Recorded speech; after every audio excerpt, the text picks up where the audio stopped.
The Spirit of the Bauhaus is a celebratory collection that honors the Bauhaus movement that took place nearly 100 years ago. We oftentimes hear of modernism, while we may have never heard of Bauhaus, modernism's all-important predecessor. The premise of the Bauhaus was to take the artist out of the gallery and put them into other aspects of life, a concept that is controversial to this day, an age-old argument of, is it art or is it design? Some call it functional art, art that has some utility in your life beyond hanging on your wall or existing in some other apparently non-functional way.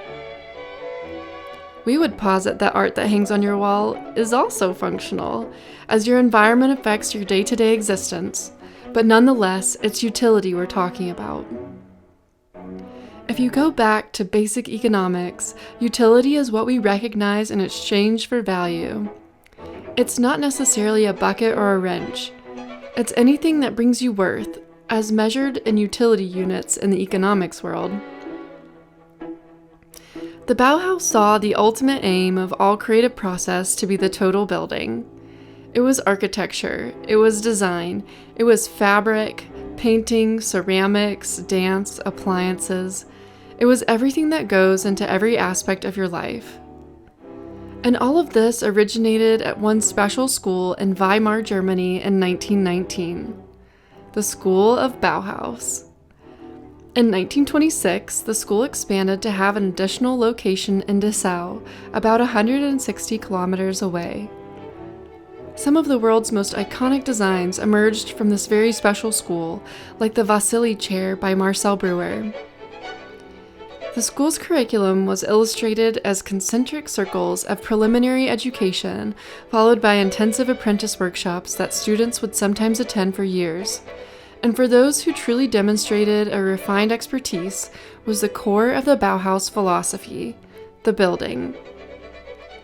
Things like extremely pared-down architectural designs emanated from the school, the pied Mondrian of architecture, if you will, a foray into what we would come to call modernism. Though there was a clear directive within the school, there was certainly more than one opinion. Colorful debate was a hallmark of the Bauhaus, as were parties, which were considered an extension of the curriculum. Women and girls were also an important component of the Bauhaus, and while the school's founder, Walter Gropius, believed the ladies should stick to weaving, there's plenty of evidence that the women of the Bauhaus were wild and pioneering.